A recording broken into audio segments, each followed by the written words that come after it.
There were raindrops still clinging to the peephole.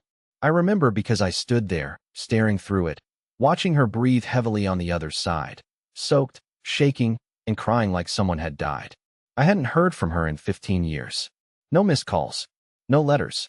Not even one of those birthday texts people send just to feel less guilty.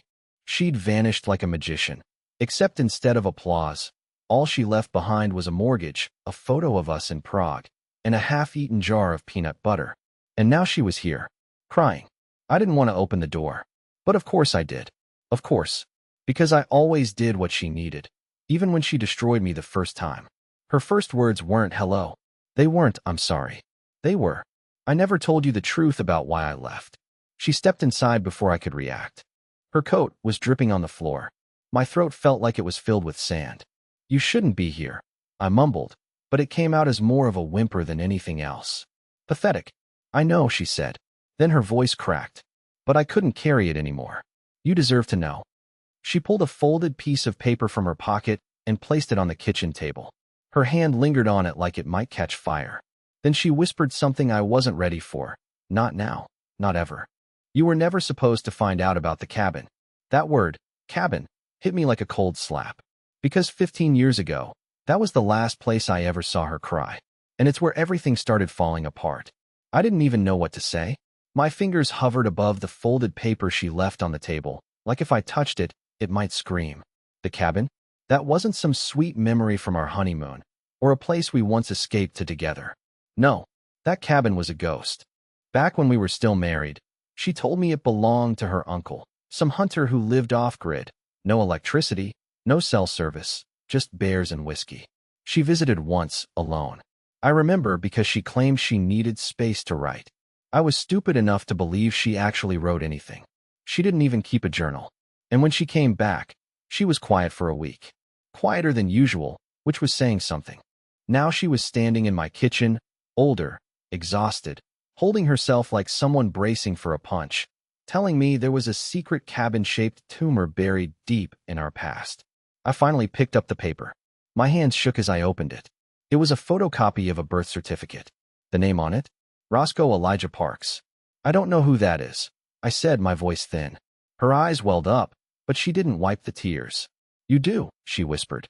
You knew him by a different name. That's when my brain started doing somersaults. I used to have a coworker. No, more than that, a friend. Back then, when we were still married, we'd sometimes have couples dinners. His name was Eli. Eli Parks. Soft-spoken. Played guitar. Always smelled like mint and wood smoke. I hadn't thought about him in over a decade. Are you saying? I could barely get the words out. She nodded slowly. It was him. At the cabin. That weekend. I thought it would just be a goodbye. But it turned into something else. And I got pregnant. I didn't know what to do. So I left. I felt something twist inside me. Not just anger, not just betrayal. It was grief for a version of my life I didn't even know was fake. 15 years of blaming myself for a marriage that fell apart. Assuming I wasn't good enough. That I'd failed her, failed us. All that shame. And she had been hiding this. And the kid? I finally asked. She exhaled, heavy. He's 16 now. He thinks his father is dead. Eli died 3 years ago. Car crash. No seatbelt. I sat down. My legs couldn't hold the weight of this story. She was still standing, arms crossed tightly, like she was keeping herself from flying apart. I didn't come to ask for anything, she said, barely above a whisper. I saw your name in the alumni newsletter. And it broke me. I realized you never knew. That you blamed yourself. And that wasn't fair. I wanted to scream at her. I wanted to throw the paper. But instead, I just sat there. Hollow. Because for the first time in 15 years, the pain I thought I had buried deep was awake again. And it was hungry. That night, I didn't sleep. I lay in bed staring at the ceiling like it might suddenly spell out what I was supposed to do. I kept replaying her words over and over. He thinks his father is dead. Not you are the father. Not he wants to meet you. Just a twisted little tragedy sealed in a truth she buried for 16 years. I still had the birth certificate in my jacket pocket. I kept pulling it out, hoping I had misread something. That it wasn't the same Parks. That it was some mistake. But no. The handwriting on the side, the signature of the midwife, the clinic in Michigan, the exact month she vanished, it all fit. I had driven her to the airport for that so-called writing retreat. And the very next week, she returned home quieter, older, distant. And just like that, she left, packed a single duffel bag, and said she needed to breathe. I blamed myself. Thought I smothered her. But the truth? She had gone to that cabin to bury a marriage and give birth to a lie. By 3 a.m., I was pacing. By 5, I was outside the old garage where we used to keep our stuff in storage, or at least where I kept mine after the split. I hadn't opened it in years. The lock was rusted, but it still clicked open like it had been waiting for me. Inside, everything smelled like mildew and cardboard. I dug out the old photo boxes. I wasn't looking for her face. I knew it too well. I was looking for him, Eli. And I found him. In 5 different pictures, in 5 different places. Always beside her. Laughing. Arms around her like they'd rehearsed it. In one photo, I was literally in the background, slightly out of focus, like the universe had already started editing me out of the story. I took that photo home and stared at it until morning. Around 8 a.m., I did something I didn't expect. I called her. Not to yell. Not to cry. Just to ask a single question. Does he know what you did? She hesitated. No. He doesn't know about the affair. He just thinks Eli was a short part of my life, and that he died before he could ever be a father. And he never asked about me? She was quiet for too long. Then she whispered, he knows about you, Wendell. But he thinks you're just some bitter ex-husband who couldn't handle being left. That cut deeper than anything else. So not only was I erased as a husband, I was rewritten as a villain. I hung up without saying another word. My hands were shaking. Not from anger, from something worse. Helplessness. That hopeless, drowning feeling of being used and discarded, like a character in someone else's carefully edited movie. But then I did something completely unlike me. I opened my laptop and started searching. School records. Obituaries. Any trace of Eli Parks. And I found something. A single article, tucked away on a local news site, about his crash. What stood out wasn't the obituary. It was a comment.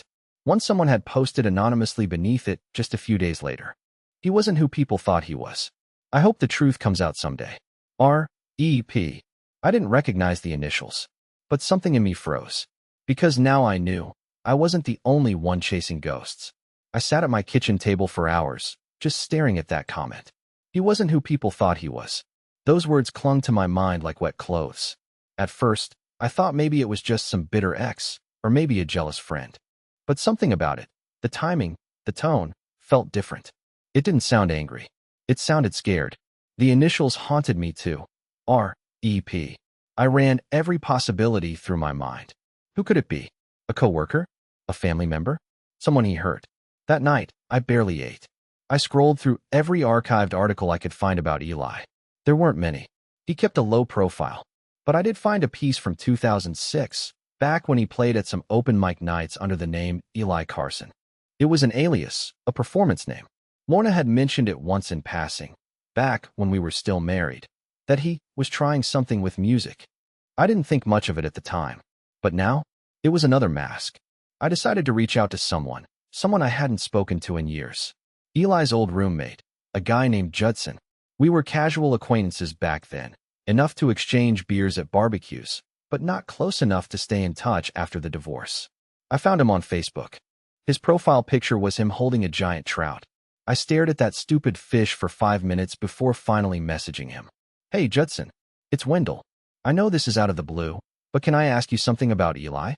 He replied within the hour. Man, I was wondering when you'd reach out. I always thought you should have known more. That sentence alone made the hair on my arms stand up. We spoke on the phone that same night. His voice was hoarse, and he sounded like someone who'd been carrying guilt too long. You and I weren't close, Judson began. But you deserved better, Wendell. We all saw it. The way Lorna looked at him. It wasn't sudden. It was a slow-motion betrayal. But that's not even the worst of it. I asked him what he meant. He sighed. Eli wasn't just some artsy guy playing sad songs at bars. He was calculated. He had this way of figuring people out.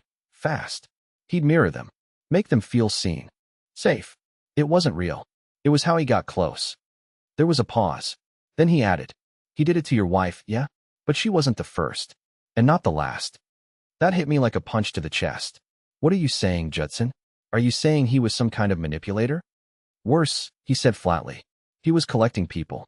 I know how crazy that sounds, but I watched it happen. Friend groups, women, co-workers. He'd insert himself into their lives, make them emotionally dependent, then disappear once they were broken or too attached. He'd vanish, show up under a different name somewhere else.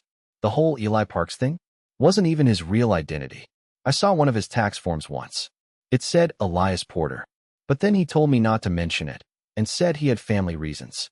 I believed him. I was stupid. I was gripping the phone so tightly my fingers went numb. Then Judson said the part one can't stop thinking about. There was a woman before Lorna. Her name was Meredith. She was engaged to him. Found out he'd been living a double life. 2 apartments. 2 different women. She tried to confront him, and 3 days later she was in a car accident. Official story was she fell asleep at the wheel, but her sister didn't believe that. She said Meredith was getting threatening messages. My stomach dropped. You're not telling me I'm telling you.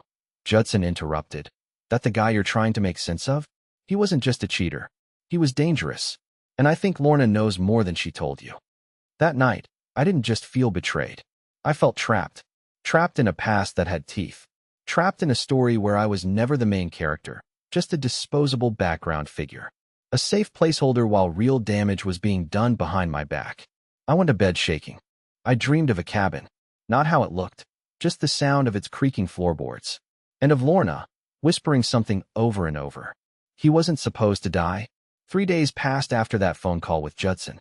3 full days of no appetite, no sleep, and me jumping every time the floor creaked like I'd invited ghosts into my home.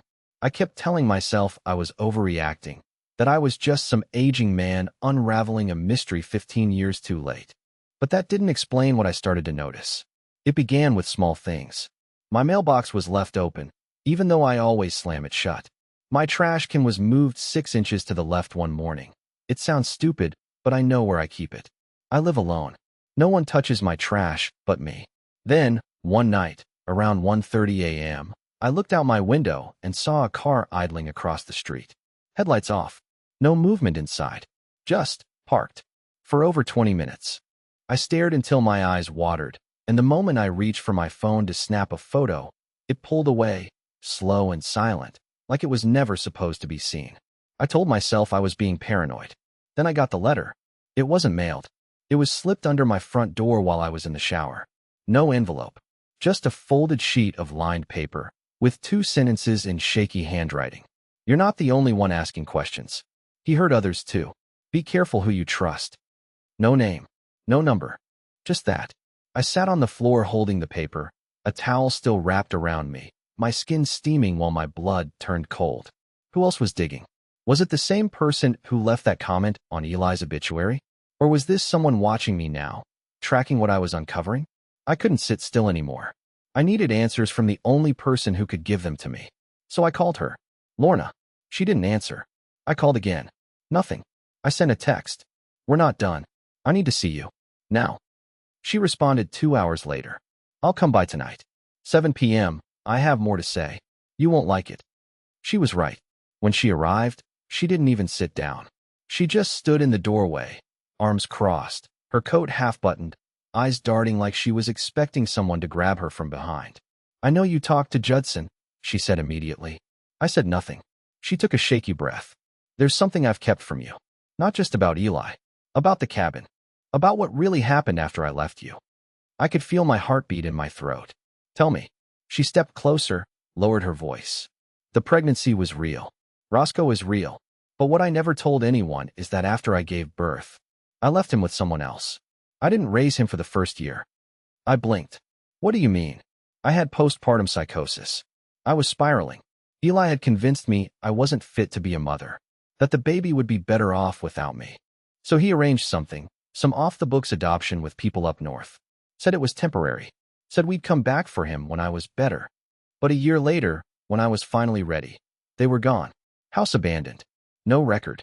Nothing. My legs almost gave out. You're telling me your son was taken? She nodded, and now her voice was cracking. I thought Eli was protecting me, but I think he sold him. Or gave him away to people who paid him. I don't know who they were. Every time I brought it up, he got angry, threatening. Then suddenly, he moved us to another city and acted like it never happened. And I went along with it because I was terrified. I only got Roscoe back when Eli died. A lawyer called.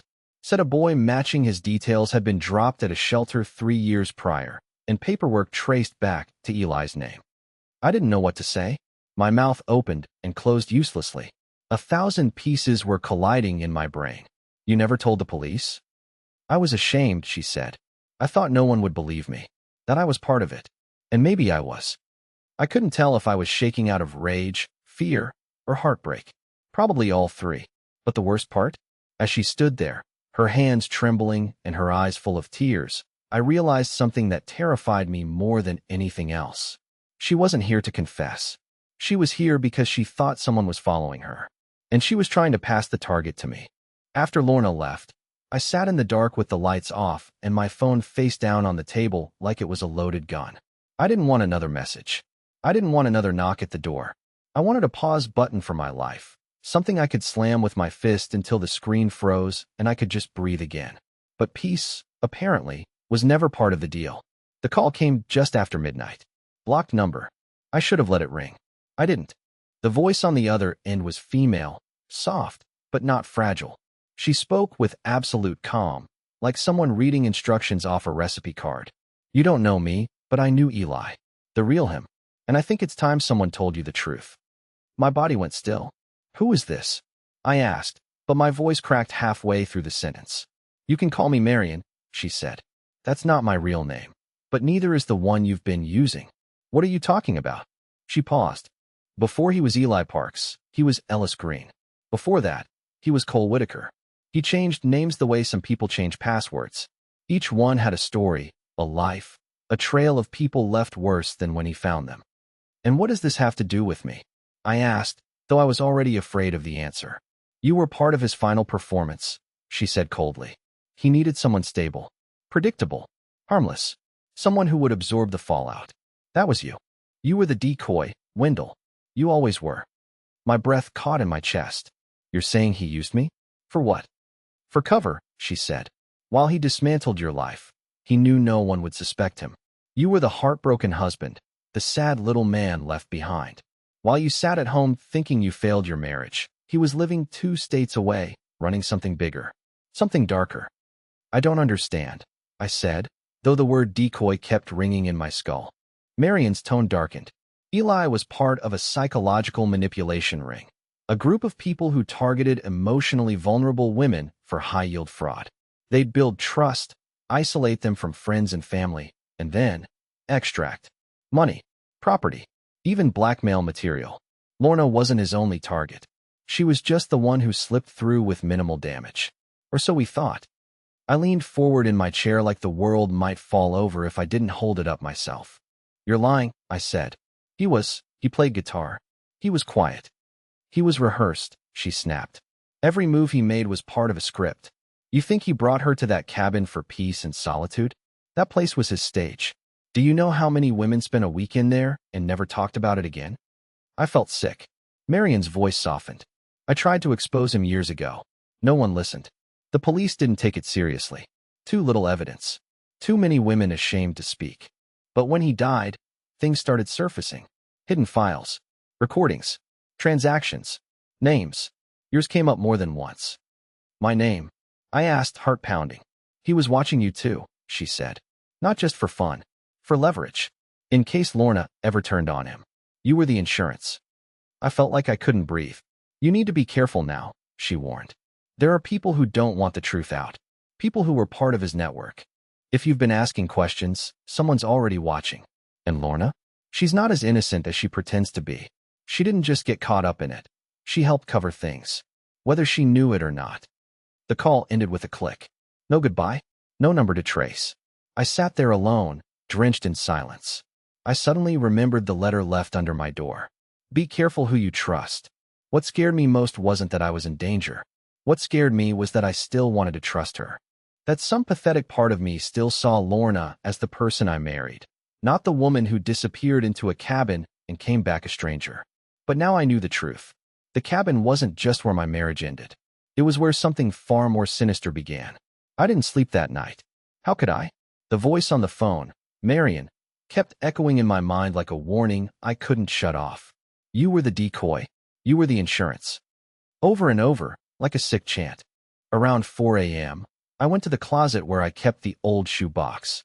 Not the one with pictures. I'd already dug through that. This one was worse. This one held everything I had saved from our divorce.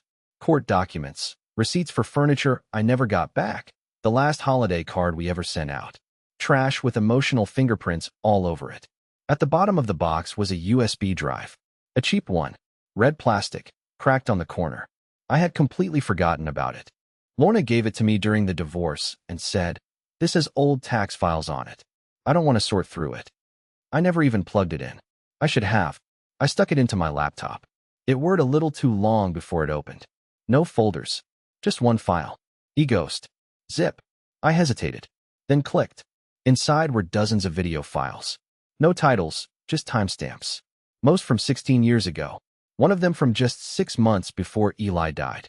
I opened it, expecting old home footage, maybe a birthday or vacation clip. What I saw made my skin crawl. It was Eli, sitting in a dimly lit room, talking directly into the camera. But this wasn't a performance or a vlog. This was a confession, a monologue, or maybe a blueprint. "I don't believe in guilt," he said calmly. "Guilt is for people who think there's still a way back. I passed that point years ago. All I believe in now is leverage. You don't need to be good. You just need to be unexposable." He smiled at the lens. "The trick is making people complicit in their own destruction. They'll beg you to control them if you do it right. That's what Wendell never understood. He thought love was some sacred thing. But love's just a lever." He said my name. He said my name. I paused the video, heart in my throat. This wasn't just a recording. This was evidence. Proof that I wasn't imagining it. That everything Marion said was real. That I wasn't a husband. I was a tool. A placeholder. A chess piece moved into position so others could fall. I played another file. And that's when I saw her. Lorna. Sitting next to Eli. Younger. Nervous. Looking off camera. "She doesn't want to do this," Eli said, turning to her. "But she will. Because I'm the only one who sees her." Lorna didn't speak.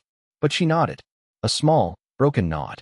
I slammed the laptop shut and sat back like it had bitten me. All this time, I thought I'd been betrayed by a woman who fell in love with someone else. But that wasn't it. She hadn't fallen. She'd been pulled under. Slowly. Deliberately. Like a drowning that no one hears. Still she nodded. She agreed to something. She was there. She knew. And suddenly, something clicked.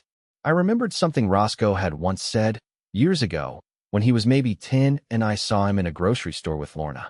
He barely looked at me, but when Lorna stepped away to grab something, he leaned in and whispered, "You look like the man in the tapes." I thought it was nonsense. Kid talk.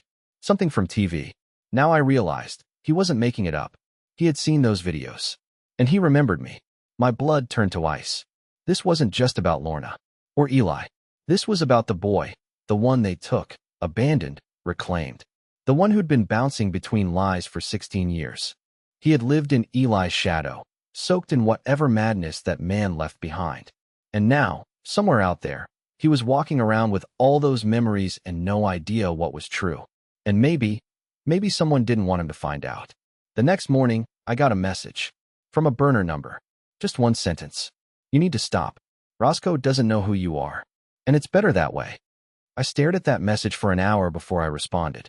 My hands hovered over the keyboard, trembling. Whoever sent it didn't threaten me, not directly. But that's what made it worse. They weren't trying to scare me. They were trying to protect the lie. I had a choice.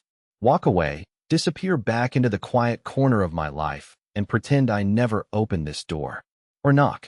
I chose the door. It took me 2 days to find where Roscoe lived. Not a hard search, honestly. Public school enrollment. Paired with the name on the shelter records Marion mentioned, it was enough to narrow things down. I didn't want to show up at his house. I wasn't his father. I wasn't anything, technically. Just a shadow from a story he never asked to be part of. So I waited outside the community library. I knew from his schedule that he volunteered there after school twice a week. I sat on a bench with my heart trying to beat its way out of my ribs. When he walked out, I stood. He looked taller than I remembered. 17 now, almost grown. Same jawline as Eli, unfortunately. But the eyes were Lorna's. And maybe, just maybe, a little bit mine too. At least in the way they held questions. He saw me. Froze. Tilted his head. "Do I know you?" he asked. I swallowed. "No. I said honestly. But I know you. He didn't run. He didn't get angry. He just waited, like he knew this day had to come eventually. I was married to your mom, I said. Before she had you. Before everything got complicated. I'm not here to mess anything up. I just needed to say something. He nodded, cautiously. You once told me I looked like the man in the tapes, I said. You weren't wrong. I saw them too. And I think maybe you've spent too long wondering what was real. He looked down, then asked quietly, was he really that bad? I took a breath. Worse than you know. But you're not him. You never have to be him. That hit him. I saw it. His shoulders dropped just slightly. I don't want anything, I said. Not a relationship, not to fix the past. I needed you to know that none of what happened was your fault. You didn't ruin anything. You were just a kid. A good one, from what I've heard. Silence stretched. And then, finally, he asked the one question I didn't expect. Did you love her? I closed my eyes for a moment. Yeah, I did. Even when I shouldn't have. Even after everything. And maybe that's what makes me stupid, or maybe that's the only good thing I did. He nodded. A small nod. Almost imperceptible. Then he said, I'm not ready to know everything. But I'm not afraid to know you. I blinked back the sting in my eyes. We sat down on the bench. We talked. About nothing at first. Music, movies, college plans. But eventually, we talked about the cabin. The videos. The man he called father. And the woman we both tried to understand. Lorna reached out a few days later. She'd heard we spoke. I expected fury. Instead, I got something closer to relief. Like she'd been waiting for someone else to carry the weight for a while. Roscoe and I talk now. Not often, not heavily. But sometimes. We send dumb memes. He asked me to come to his graduation. I said yes. And for the first time in years, I think I mean it when I say this. I'm okay. The truth is ugly. But living in lies was worse. I used to think I was the background character in someone else's tragedy. But now I know. I was the only one who walked away with nothing to hide. And that's how I found peace. Not by getting back what I lost, but by being the only one left who told the truth and still chose kindness anyway.